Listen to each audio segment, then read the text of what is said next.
Hey friends, Pastor Troy here, and we are getting ready for our Easter Sunday service.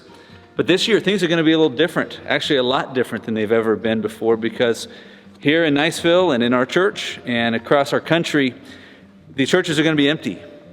This is an unprecedented time, certainly the first time in my life that this kind of thing is happening. But people are at home right now. This is a hard time. Many people are just hoping and praying that they'll avoid this virus, quite fearful. Others are trying to care for loved ones who may be sick or even grieving the loss of life.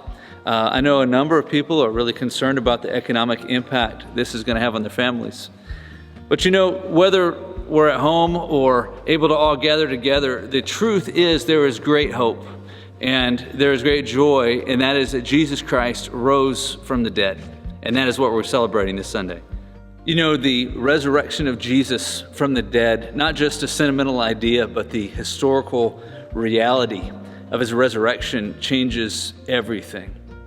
In 1 Corinthians 15, Paul tells us that because Jesus rose from the dead, those who believe in him, Christians, people who trust that he died on the cross for their sins and rose from the dead, that they too will rise. And what that means is we don't have to fear death.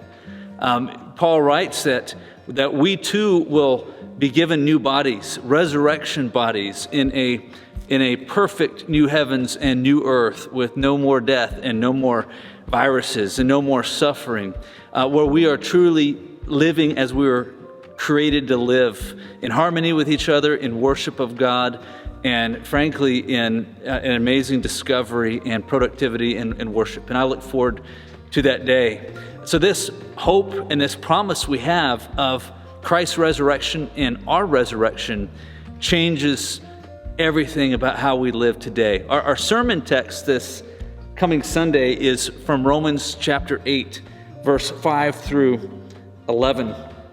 And what Paul is saying here is that the resurrection of Jesus changes how we live. It changes our attitude and our perspective, and it takes away that fear of death that can often cripple us.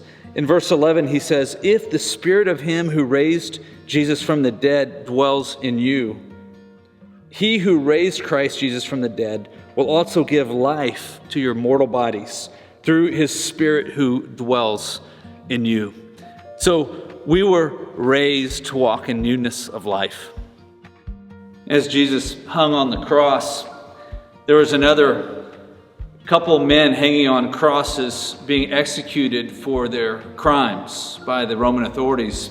One of these, who was most likely a murderer, cried out to Jesus in faith. And Jesus said to him, "Today I will be with you in paradise." And so I just want to say to you that God makes that same offer to you to save you if you call out to him. Romans 10:9 says, "If you confess with your mouth that Jesus is Lord and believe in your heart that God raised him from the dead, you will be saved." Verse 10 says, "For everyone who calls on the name of the Lord will be saved."